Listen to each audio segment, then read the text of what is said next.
Welcome to Spirits Podcast, a boozy dive into mythology, legends, and folklore. Every week we pour a drink and learn about a new story from around the world. I'm Amanda. And I'm Julia. And Amanda, it's like officially summer now. I promise this time it's not about gardening. It's not about something related to nature this time. But this episode is, in my mind, summer coded, you know? Okay, tell me why. Summer really always kind of reminds me of sleepovers for some reason. I think if you weren't a camp kid, a lot of people ended up having sleepovers during the summer because, I don't know, your parents wanted you out of the house in some way or another. I'm not entirely sure. They needed a break. Yeah, I went to my grandparents' house a lot. I sometimes did sleepovers with my cousins, and a few times we would camp in the backyard, by which I mean sleep in a tent, but use the inside bathroom, which honestly, slay. That's a great idea. That was just budget glamping is what you just described. You're exactly right. Mm-hmm. I didn't go to a lot of sleepovers as a kid, or at least I don't remember going to a lot of sleepovers as a kid. I don't know about you. Only a couple. We were both like relatively, enjoyed our own company kids. But I do remember. We were not popular. Let's just put that out there into the universe. We weren't popular kids in elementary school. No. Which you could probably just guess from like my whole thing. But also I remember once saying to my dad, like, Dad, I don't know what to talk to them about. Like, what do I talk about? And he's like, I don't know, like boys. And I was like, ew. Like, why? What do I do? But no, only a couple sleepovers that I can remember, but enough that I feel like I have a reference point as to my particular late 90s suburban American sleepover tradition. Yeah, and I think in a lot of ways, for a lot of children, especially in the United States, sleepovers are an interesting rite of passage. You sort of do things that you otherwise wouldn't do if you were just like hanging out at another person's home. There's something very forbidden or mysterious about sleeping in a house that isn't your house. And in not a bedroom too, right? Like often it'll be, maybe it's in some, the kid's room, but if there's a group of you, if it's like a sleepover party, then, you're going to be in the basement, the living room, the den, somewhere that is just, using a sleeping bag. Like it's new. Yeah. And I think because of that sort of mysterious, unknown environment, you are, as a child, more willing to take risks or to do things like truth or dare. Or, in my mind, perhaps the creepiest thing that seems like a sleepover tradition, to me at least, Bloody Mary. I remember we did Bloody Mary in the basement of my parents' house in my dad's basement bathroom. Nothing happened, but I was excited. Yeah, exactly. And I know that you had a particular haunted feeling about that basement because you had stairs where they didn't have backs and you thought something would grab you. Yeah, the worst of all time. Now, I was a little freak, as we have talked about on the podcast before. I don't remember doing Bloody Mary with other people at a party or a sleepover or anything. I do remember doing it by myself in my home bathroom at night. Great. Which is really weird, creepy child behavior. I love it. And the creepier the child, the cooler the adult is kind of what I have to say. You know what? I hope so. I hope that's the case. I think that's maybe the case 80% of the time. Well, Julia, you are in the majority in this one. Thank you. Thank you. For those of you who are unfamiliar with who or what Bloody Mary is in the context that we are talking about right now, it is I'll say legend that if you chant the name Bloody Mary into a mirror a certain amount of times, this ghost or spirit of this supposed woman, the Bloody Mary, will appear. Extremely creepy, weird behavior for young girls specifically. I didn't find a lot of research about boys doing this when they were growing up. If you were like assigned male at birth and did Bloody Mary at, I guess, sleepovers or anything like that, let me know. But it seems for the most part, to be particularly a thing that young girls do/did. And I don't know if it's a particularly Catholic thing either, because when you brought up, Julia, the idea of doing Bloody Mary for an episode, my first thought was like, is there enough there? Because I just sort of assumed it was related in some way to the Virgin Mary. And I don't know. We just like look in the mirror and then suddenly there's a lady behind you. Somehow it is like spectral and ghostly and ornate and has a sense of tradition that strikes me as all of the most fascinating parts of Catholicism to me as a girl raised in the Catholic Church, thinking to myself, God, there's got to be more than this. You know what, Amanda? That's really interesting. Hold on to Catholic Virgin Mary for me until we get towards the end of this episode, please. Because I didn't consider that really. I saw it in passing and I was like, that's a weird stretch. But I do kind of want to talk about it in the context of something else we'll discuss later in the episode. Hell yeah. Now, the question that always strikes me whenever we think about these weird and sort of creepy childhood traditions is why? Why we do that? Why? Where did Bloody Mary come from? And because this is Spirits Podcast, we are, of course, going to dig into the who, the why, and the how. Let's do it, baby. Creepy kid style. First thing that we have to talk about is divination. Mm-hmm. As you know, we've talked about various different forms of divination, and there are so many different ways to decipher the future. We have everything from reading the behavior of birds, which is augury. We have reading cards like tarot, which is cartomancy. We have reading the sprouts of onions, which is chromneomancy. Incredible. What we're going to talk about today, though, is catoptromancy or captromancy, which is divination using a mirror. New drag king name unlocked. I love this. All right. Like man, like M-A-N, you know? Yeah, Mancy. like mancy. Yeah, Mm-hmm. I'm into that. I like that. So this divination practice dates back to several ancient societies. We go from Egypt to Greece and Rome, also in ancient China and ancient India as well. So for example, in Hinduism, mirrors are often referenced as having the ability to see into the past, the present, and the future, and are featured in the epic poem as doing such, which is the Mahabharata. In ancient China, it was believed that mirrors could be used to see into one's soul and also to predict the future of that person's soul. Julia, can you imagine living your life and for the first time seeing yourself in a mirror? That would be a divine experience. That would be shocking. I would be astonished to meet my own gaze with such clarity.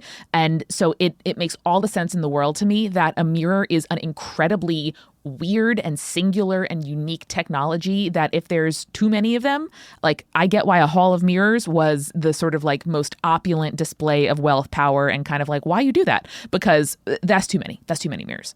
Yeah. And we're also, when we're talking about mirrors, we're kind of talking about like the glass mirror of somewhat modernity. Mm-hmm. A lot of the mirrors that we're talking about in these ancient civilizations and ancient cultures is like polished silver. Mm-hmm. You know what I mean? Like it is a polished metal of some kind where you can see a reflection, but it's definitely not as clear as the mirrors that we think of today.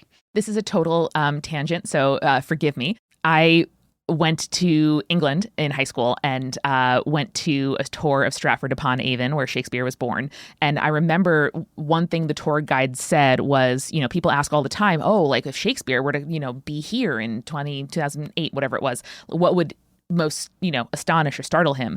And the tour guide said, oh, the glass.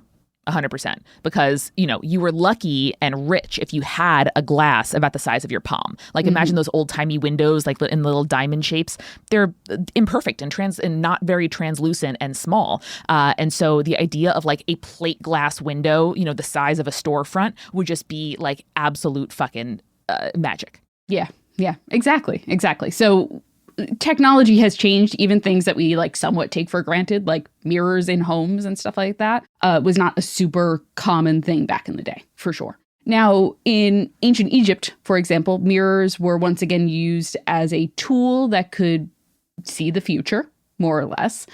Mirrors found in Egyptian burial tombs actually indicate that they were used for ceremonial funeral practices. And in the Book of the Dead, there are references made to a mirror-related ritual where a mirror was used to guide the recently deceased into the afterlife.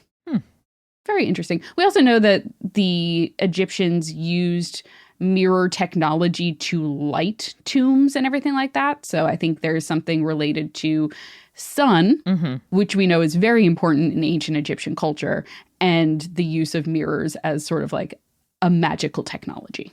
Yeah, to guide you where you got to go. Yeah, exactly. In ancient Greece and Rome, mirrors were used in several religious practices related to defining the future. where Greek geographer Pausanias described seeing the practice at a temple to the Roman goddess Ceres. So here's the quote from him. Before the temple of Ceres at Patras, there was a fountain separated from the temple by a wall, and there was an oracle, very truthful, not for all events, but for the sick only. Oh. The sick person let down a mirror suspended by a thread till its base touched the surface of the water, having first prayed to the goddess and offered incense.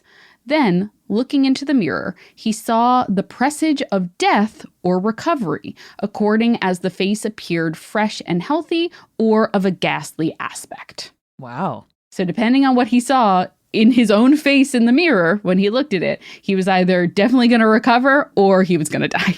Would you want to know? I don't think I'd want to know. I mean, I guess so. If I know that I'm sick and I want to know whether or not I'm going to live or die, yeah, because then I can get my affairs in order if I know I'm going to die. Make your plans. Yeah, exactly. Yeah. Go see the world. If I was a ancient Greek man. Exactly. Like 3-4 days on horseback, you see something you've never seen before. I've seen the world. Yeah. This is also like a very recurring theme, being able to see life or death in the mirror when using this divination practice. It's also a very similar practice was used by Roman priests who were known as the speculare. Great name. Very cool. If we ever did a girl band like pop duo, speculare, just putting it out there, that'd be great. It's pretty cool. It's pretty cool. So they would use metal mirrors to gain guidance from the gods and, of course, look into the future. Now, the thing is, Amanda, captromancy, as we're calling this divination by mirrors, was not exclusive to the ancient world. We have references to divinatory mirror uses in the Middle Ages, which is where we see the first real appearance of what would eventually, a couple of steps away from, but will eventually become the Bloody Mary ritual. Hell yeah. So the original historical ritual is this. A young woman would walk up a flight of stairs backwards while holding a candle and a hand mirror in a dark house. Okay, I immediately have some concerns about tripping, but let's continue. Oh yeah, it's not safe. What I'm describing, not safe. There are no hands for a handrail, if a handrail even existed. Your skirts are long, probably touching the floor, because God forbid you see an ankle. Mm-hmm. What are you going to do if you tripped? You're alone in a dark house. There's a candle. There's open flame. Yeah, it's not good. I don't like this. The situation's not good. So they would look into the mirror, again, as they're walking backwards up a stair. Okay, great. Okay, so we're not looking where we're going either. Uh-huh. And in the mirror, they would supposedly see a glimpse of the face of their future husband. Sure. Now, a lot of divination practices are about seeing your future husband. Which I got to tell you, Julia, I completely understand. At the time, what major life event is there to think about as a woman, who probably doesn't even have a say, or if you do, it's kind of like a limited say in your own future. I too would want as much information as I could possibly get about the, contract that would define the rest of my life. Yeah. And so keep that in mind, that a lot of these divination practices that would eventually lead to kind of like, funnel into what the Bloody Mary ritual and folklore would be, were done by women and were being done in order to see your future husband. Okay. Now, you could see your future husband in this mirror. However, there was a chance that you wouldn't see your future husband's face in the mirror, but rather you might see a skull, or in some cases, the face of the Grim Reaper himself in the mirror, which would indicate that you would die before you had the chance to marry. Or maybe simply like you just would never marry, or you would die young before you had the chance to marry. Gotcha. The ritual's not super specific. It's basically just like death will come before you have a husband. Which, tells you a little bit about the value system, aka it doesn't matter if you die at 75 or at, 25, but you're not married and that's what matters. What is interesting now from here is we get a little bit of a gap, right? We have this sort of ritual that we know there's divination practices using mirrors in the Middle Ages. The practice that I described is definitely a little bit later because we're having like rich people who have hand mirrors. So that is definitely like a little bit of a later invention, right? Enough so that we can be doing a ritual about it. Yeah. We fast forward then to the late 1960s. Oh boy, that is a gap. Now, this is very interesting because this is sort of where things get solidified for what we're going to be talking about today. Bloody Mary becomes a American, based in the US, urban legend. A lot of the reasons that we are focused kind of on this period of time is this is where we first sort of have early research into the Bloody Mary folktale. A lot of this is because of the work of a folklorist named Jane Langlois, who interviewed and recorded stories from Indiana children about what at the time was not called Bloody Mary, but instead was called Mary Whales. Oh.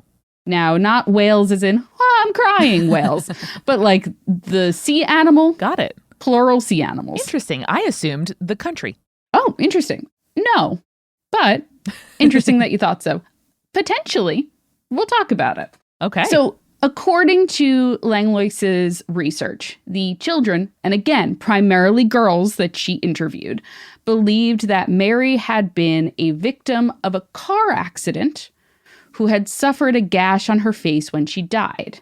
And as such, she cuts the faces of children who summon her. Oh, that's scary.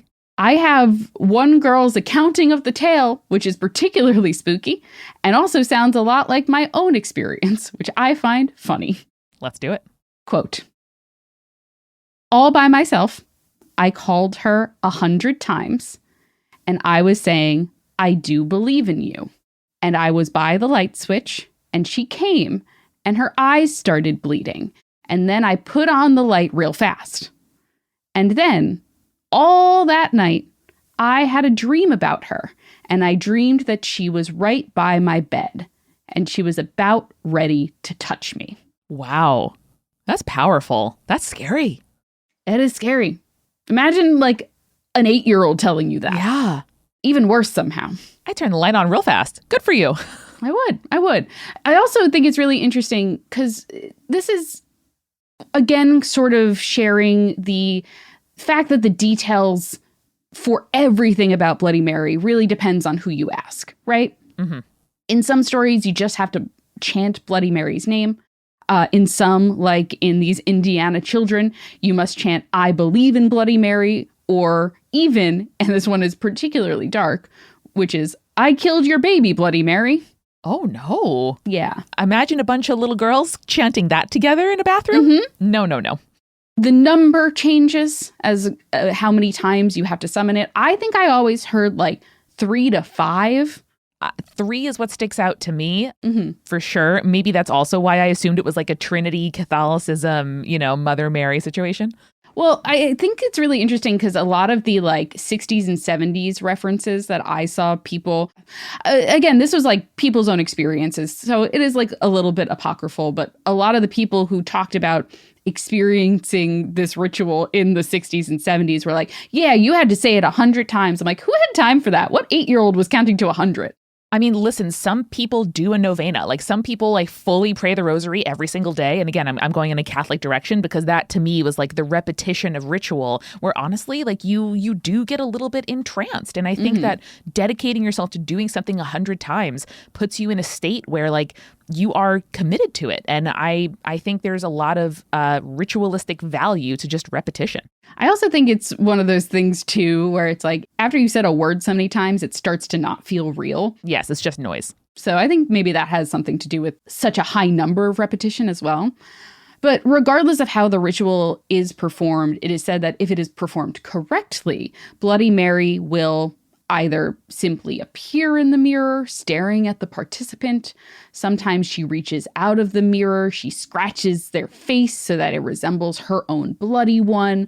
Sometimes summoning her means that you have released her from the afterlife and now she's going to haunt you until you're dead. Oh, no, don't do that. Don't do that one. That's not fun. Mm-mm. That's very, The Ring-ish. You're prompting me to reflect on like, I said reflect, that's a funny mirror pun. I sort of assumed that Mary lived in like some kind of interdimensional space accessible via mirrors, and that like by coming through the mirror, she was like making herself known. Not that you would release her or summon her or that she was like coming newly, but that she's just like has the potential to live in any mirror. She lives in the mirror realm in your mind. Exactly. Interesting. That's very cool. Okay. We're going to talk a little bit about that later, but I think that is interesting. All of these various details about the ritual sort of beg the next question, and you've kind of led us into there beautifully, Amanda, which is, who is Mary? And why are we summoning her? And why is she in some tales benevolent and some others malevolent, right? So let's dig into the potential Marys that became Bloody Mary just as soon as we get back from our refill. Let's go. Hey everybody, it's Amanda and welcome to The Refill. Thank you especially to our newest patrons, Rosa, Allyson, Haley, and Alita K. Thanks as well to our supporting producer level patrons, Alicia Ann, Hannah, Lily, Matthew, Rico like Scott, Will, and and our legend level patrons, Audra, Bex, Chibi Yokai, Michael, Morgan H, Captain Jonathan, Malachi, Cosmos, Sarah, and BME Up Scotty. As a reminder, if you are used to hearing some lovely recommendations from Julia and me about the music and books and games we've been enjoying lately, you gotta become a paying patron. We are now publishing a newsletter on the 15th of every single month, meaning a new one went out just a few days ago as of this episode being hot and fresh, and you can enjoy all of the stuff that Julia and I have been enjoying. Check it out at patreon.com/spiritspodcast. By the way, if you're looking for a very cute corduroy cap to rock at the beach or the pool this summer, or for our friends in the Southern Hemisphere to keep your little head warm, go on over to spiritspodcast.com/merch, where we have limited stock of a corduroy hat that says Old Wives' Tale Teller. It's really cute, I promise. Once you catch up on spirits, I gotta recommend you check out Pale Blue Pod, our sister show here in the Multitude Podcast Collective, which is an astronomy podcast for people who are overwhelmed by the universe but want to be its friend. Astrophysicist Dr. Moya McTeer and a new guest each week demystify space one topic at a time, open eyes and arms. By the end of each episode, the cosmos will feel a little bit less scary and a lot more cool. New episodes every Monday wherever you listen to podcasts.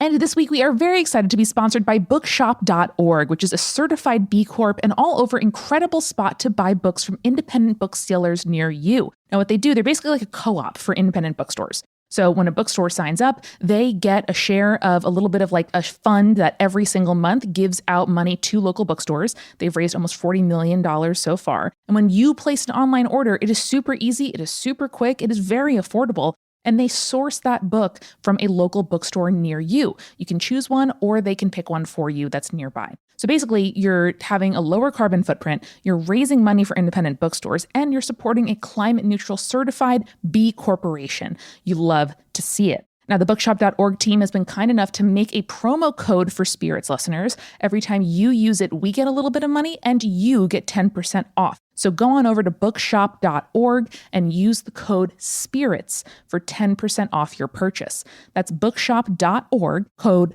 SPIRITS.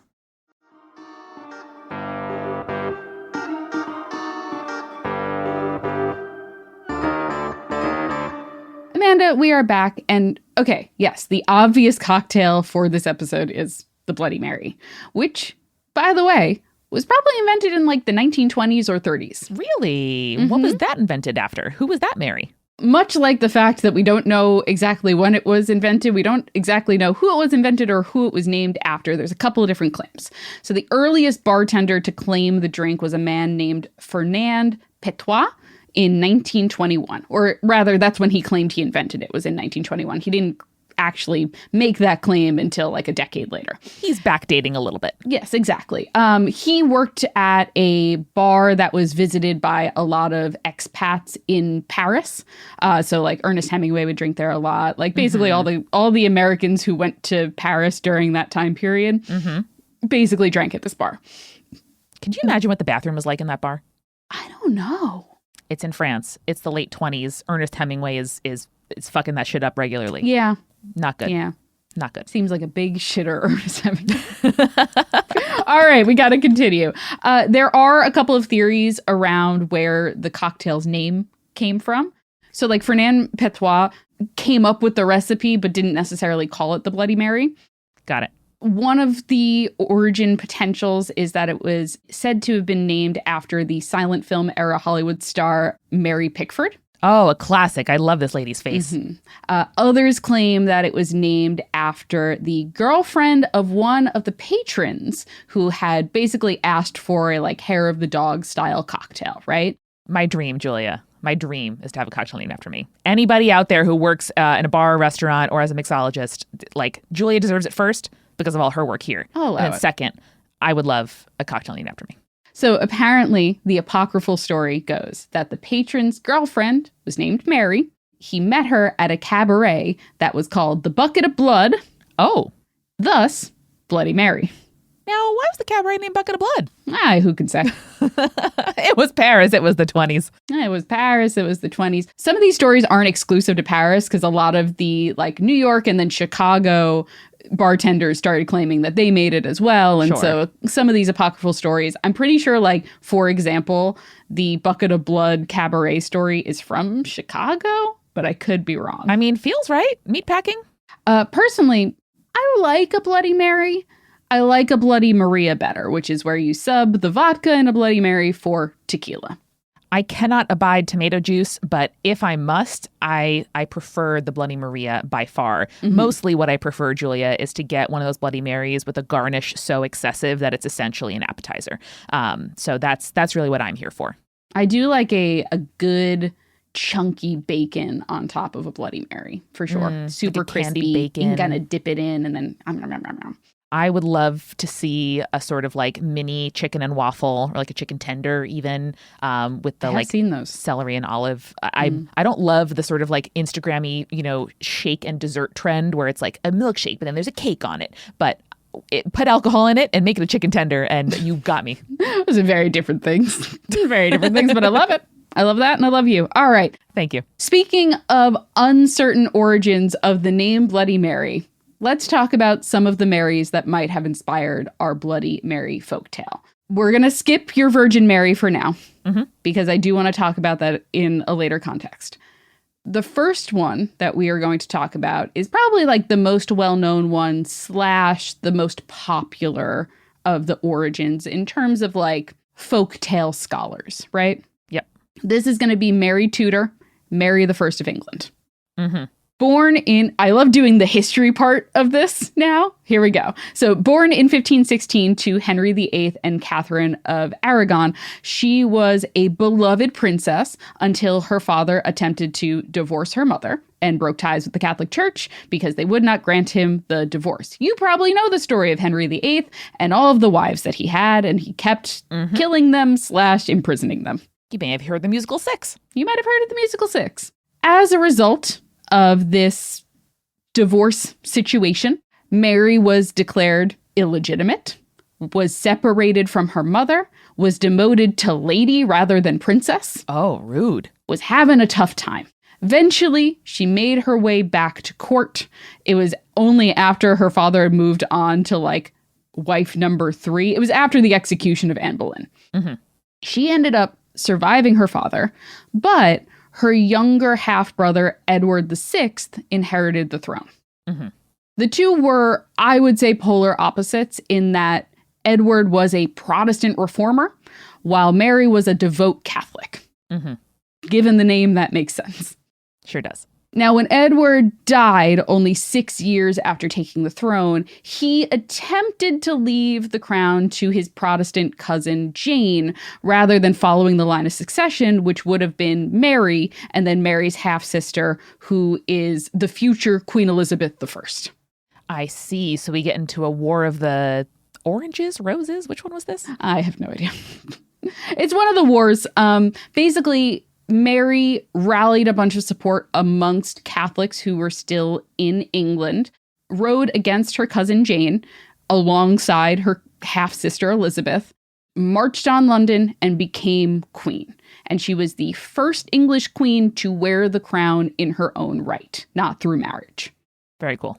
This seems very cool, as you said. Also well and good, but her 5-year reign was marred by both religious reform and religious restrictions, all in the attempt to restore England to the Catholic Church, right? Mm-hmm. This also led to the action that would earn her the name Bloody Mary, which was having 280 English Protestants burned at the stake for the crime of being heretics. I take back when I said it was cool that she rode on London. I mean, it was, but also she's terrible and monarchy's bad. Yes, monarchy is bad. End of statement, really.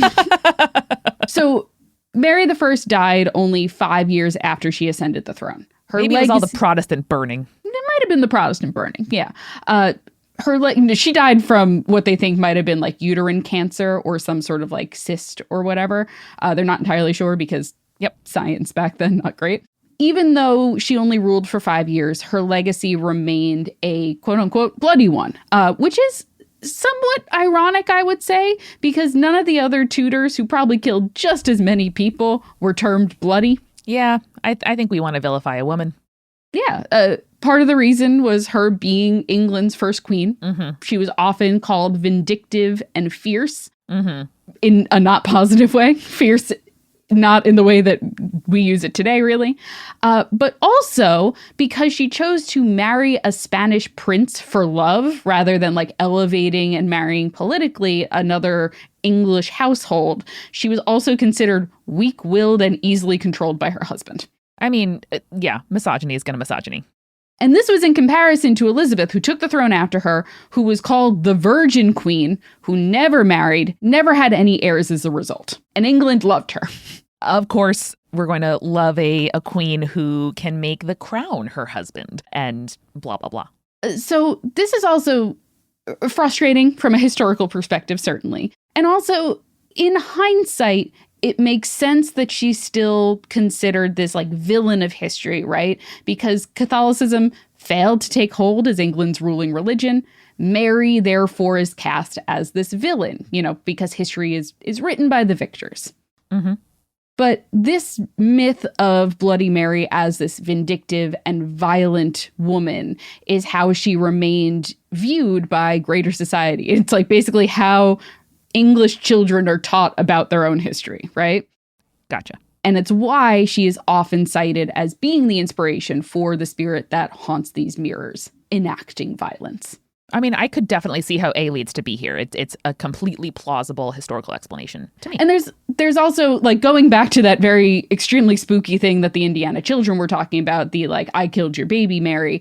There was a whole thing where Mary also did not have any heirs, but did have what they, I guess, have now sort of figured was a hysterical pregnancy, where it was the assumption that she was showing all the signs of pregnancy, but then wasn't actually, developing a fetus. Wow. So I think that also somewhat ties to that belief and tradition. Yeah, not to even touch the, like, sort of collapsing of like womanhood with fertility, with the providing of heirs, especially male heirs. Like, there are about 100 reasons why people probably viewed her in an uncharitable way, despite her terrible behavior. Yeah, exactly.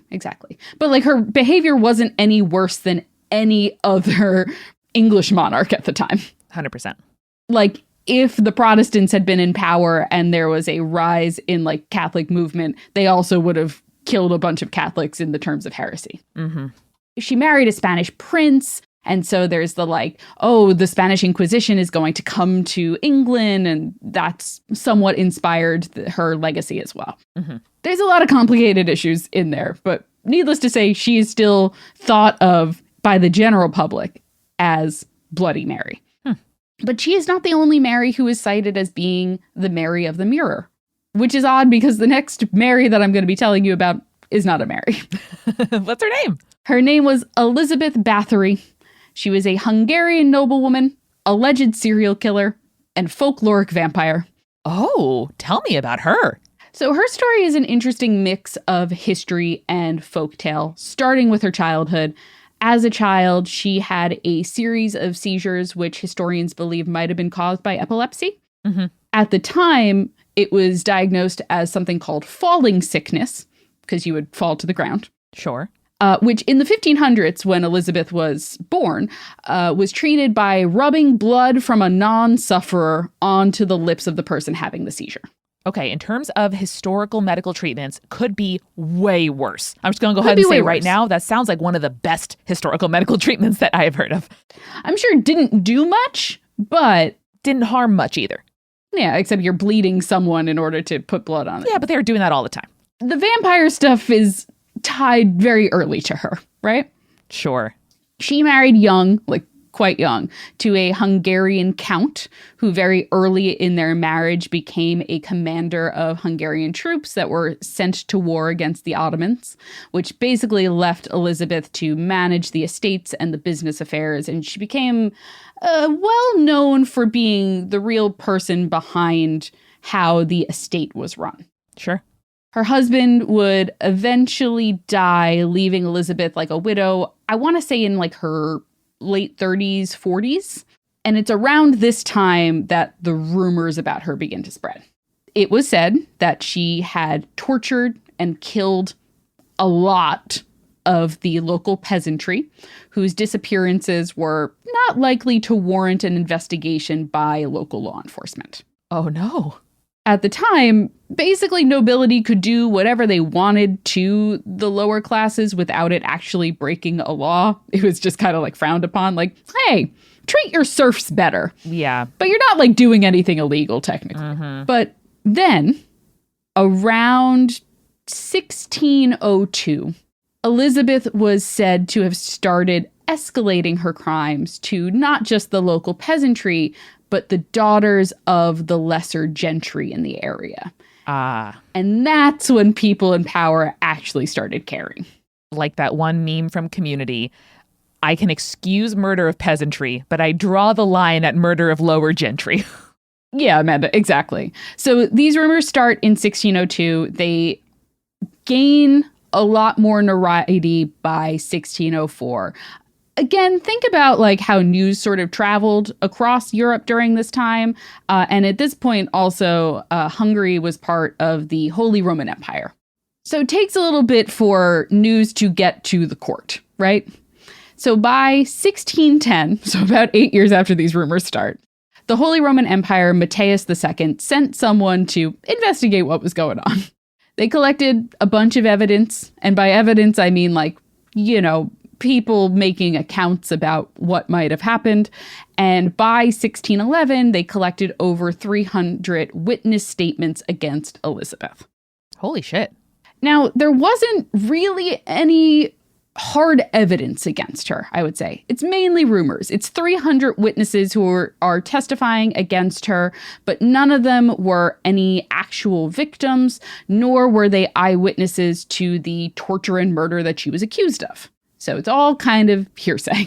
Local person says that lady's creepy. Story at 5.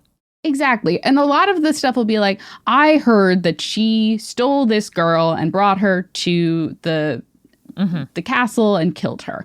But then like some of the 300 are like, she stole my chickens.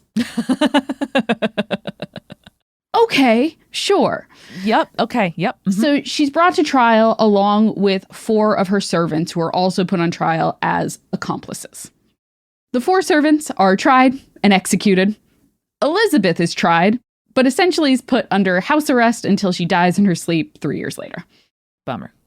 I think a lot of historians nowadays are of the mind that it might have been a little bit of a witch trial. It might have been like, we're not happy with this current ruler and the fact that she is a woman who is in charge of our estates.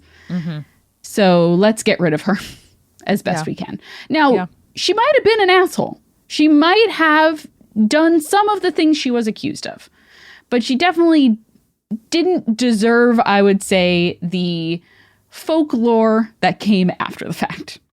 So how did her reputation kind of curdle and intensify in death? So in death, about, I would say 100 years after her death, there was a story that was written by a Jesuit monk in 1729 about how she bathed in the blood of her victims in order to retain her youth. I see. You've probably heard this before as a thing that people as would a do. trope, for Yes, sure. Exactly. The origin is said to be with Elizabeth. Whether or not she actually did that, it's probably not true. It is definitely like this guy heard through the grapevine and like the oral tradition of the Hungarian people from her area said, oh yeah, and like, you know, those girls disappeared and she was actually killing them. And then she was bathing in their blood so that she would stay young forever. Like it was definitely a game of telephone, urban legend that sort of grew from her death on. A lot of people claim that she might have been something of an inspiration for Bram Stoker's Dracula. There's not a lot of connection there, but like some people do claim that he might have heard those stories. But a lot of this is probably untrue. But the stories of Elizabeth Bathory, who is sometimes known as, nowadays, the Bloody Countess, still persist to this day. Our final Bloody Mary, Amanda, is interesting because she is our American Mary. Oh. She goes typically by Mary Worth in a lot of the traditions that we're going to be talking about. Excellent old-timey name. Yes, exactly. Mary Worth, a name that is used very often, but with a variety of different claims as to who she is or who she was. Now, this Mary was simultaneously said to be a woman who was persecuted and killed during the Salem witch trials, which kind of makes her a more sympathetic character. However, if you look at the official list of all of the accused witches from the Salem witch trials, there's no Mary Worth on that list. In other stories, she is said to have been a woman who hunted and killed enslaved people who were attempting to escape the South via the Underground Railroad. Absolutely fuck that. Made her a malevolent figure from the start.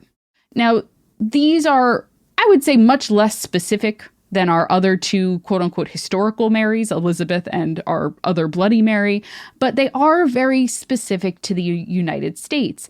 And this is important because the revival of the Bloody Mary ritual, as we know it today, is itself very American. Okay. Now, as I mentioned before, the folktale of Bloody Mary really began to solidify in the United States in the late 1960s. It became even more popularized in the 1970s, and for, I would say, a very specific reason. Because I want you to think about it for a second. The origins of the Bloody Mary ritual, right? We talked about this. It's the one with the candle, and you had the handheld mirror, and you're going backwards up those stairs. That ritual was done in the hopes of finding out who your husband would be, right? Mm-hmm. Now, according to Bill Ellis in his work, The Table Setting and Mirror Gazing, quote, the prevalence of mirrors in rituals intended to reveal the participant's future husband likewise suggests a world like ours, but inverted in important ways to allow women significant power in the marriage game. Mm-hmm. Now, this is really cool because it's like women are taking charge of who they're going to marry, which in the real world was really not the case. But they could do this ritual and feel like they had some sort of power that the patriarchy was not providing them, right? Yeah. Now let's think about the 1970s in America. We're seeing young girls trying to get more freedom. We are seeing societal upheavals around sexuality and women's rights, as well as civil rights at the time. And suddenly, young girls are the focus of who is being quote unquote hurt by these social upheavals, right? 100%. They are the sort of like blank slate upon which the white supremacist establishment is trying to fight back against civil rights and just the visibility of people of color in daily life, and on and on and on when it comes to drugs and hippies and hair and anti-war establishments and everything else. Yes, and suddenly people are getting concerned for girls, right? But Julia, think of the children. Think of the children. Think of the young girls, Amanda. And so now young girls are being held under even more scrutiny in terms of how they act, right? Mm-hmm. And so as they are being held under more scrutiny, so too grows their desire to rebel, especially in spooky, divinatory ways. And because rituals like these sort of divinatory games like Bloody Mary or Ouija boards were ways for girls to explore social behavior, what was acceptable for them, what wasn't, and start to push those boundaries. Especially, Julia, in a bathroom. Exactly, especially in a bathroom. Historically, a place where you can have privacy, some amount of bodily autonomy, where it's a homosocial space, right? Like women can be together, girls can be together, from everything from the, kind of social cues and tropes of like women going to the bathroom together, right? Like on a date or from at the club, whatever, to just like literally having privacy. As a kid, like I had a great childhood, but also the bathroom was the one place where I could be alone and nobody was allowed to be there. And there was a door that locked. And so much much like discovery and growing up and adolescence and exploration happens in bathrooms. And so I know it can be any mirror, but I think for most of us, the bathroom mirror is where you're most likely to have one, where it's most likely to be big, and where you can kind of gather with a couple of people if you have company there. And I'm kind of obsessed with the bathroom as a liminal social space. I love that, Amanda. That's so great. So we are seeing this movement, right, of Bloody Mary as a form of rebellion against oppressive gender roles. Let's go. Incredible, right? Let's go. Okay. And then we get the satanic panic of the 80s and 90s. Of course. And we get a whole new wave of Bloody Mary ritual, right? So a lot of this comes from Violent Reflections, Bloody Mary in 1990s Pop Culture by Mac Godinez. It's a very good paper. It's a great read if you wanted to do a little bit more research. It's framed as like talking particularly also about Candyman and the episode of X-Files where they explore the Bloody Mary story a little bit more. Hell yeah. In particular, I really like it as talking about the sort of social upheaval and gender roles that women and particularly young girls were pressing up against during this time period. So if we think about it, suddenly the social upheavals that we were seeing from the 60s on in the minds of fundamental evangelical Christians, finally there is like an explanation for all of this change that we're all so scared of. It has to be Satan worship. It has to be Satan worship. It must, Julia. It can't be that we can't control our children and ultimately we're going to die one day and society is going to move on without us. It simply can't be that. Yes. And so for these fundamentalist evangelical Christians, there is a widespread spiritual attack happening against Christians in the United States, but specifically against Christian children. Which, Julia, as we all know, are the property of their Christian parents and then God.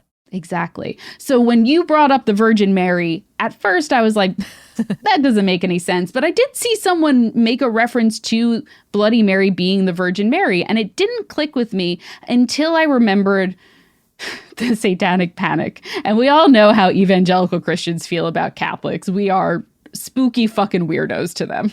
Yeah. And like, again, because I grew up in a town, as did you, Julia, that was half Jewish, half Catholic, my sense of the majority of America being Protestant didn't come until I was an adult. So I think I consistently overestimate the impact of Catholicism on American pop culture, but also particularly growing up when we did, the vestiges of the satanic panic, the sort of exorcist of it all really does have a profound cultural influence. Yeah, it's so fascinating. I really love this. I want people to really think about this further. And what's really interesting, too, is these divinatory games, right? These rituals that children are engaging in is what we consider legend tripping, which is a new to me definition, which I was really excited to learn about, where people act out and situate themselves within a legend. Usually it's seen as like a secretive pilgrimage or a ritual surrounding a tragic or supernatural event or location. So for example, think of all the urban legends where it's like, drive your car to this road, turn the car off, and then you'll see the handprints on the car, right? Got it. You're LARPing an urban legend. Exactly. So that is a form of legend tripping, and so is the Bloody Mary ritual. Cool. But this legend tripping, especially during the satanic panic, only seemed to raise paranoia further, and as a result led to the popularity of Bloody Mary as younger generations acted out against this control from their parents and authority figures that they were trying to exert over them. Very cool. So in Satanic Tourism, Adolescent Dabblers and Identity Work by Jeffrey Victor and Gary Allen Fine, they talk about how these rituals are done, quote, with the goals of shocking adult sensibilities and testing adolescent anxieties about challenging adult authority. Let's go. So maybe it's not always done consciously. Like, I don't think a lot of 8-year-olds are being like, I'm going to fight the man by summoning Bloody Mary. But like, even subconsciously, that is what Bloody Mary was. It was allowing young girls to explore a world beyond the control of their fathers and their father figures and the patriarchy, right? They were in control of how and when Bloody Mary entered the world, even if they couldn't control what she did once she was there. Beautifully put, Julia. I'm obsessed with this. We actually, for a peek behind the curtain, we had to push this episode back a couple of days because I went down a rabbit hole into like Bloody Mary as fighting the patriarchy. And I'm so excited we got to talk about this. Julia, I'll follow you down any rabbit hole, but particularly one streaked with the blood of the heteropatriarchy, okay? Exactly. So even if we, Amanda, as girls of the 90s, didn't know the more like clinical reason as to why we felt compelled to summon the spirit of Bloody Mary, or why we wanted to tempt fate by using a Ouija board, why we played games that were designed to scare us in a safe way, we were really sort of enacting a ritual, an old ancient ritual, something that was challenging the patriarchy and tying us to generations of women of the past. And if we're lucky, maybe one of those girls at the sleepover wanted a kiss. You know? That never happened for me. Me neither. Well, the next time you're looking in your bathroom mirror and you say under your breath, Bloody Mary, Bloody Mary, Bloody Mary. Stay creepy. Stay cool. Later, Saters.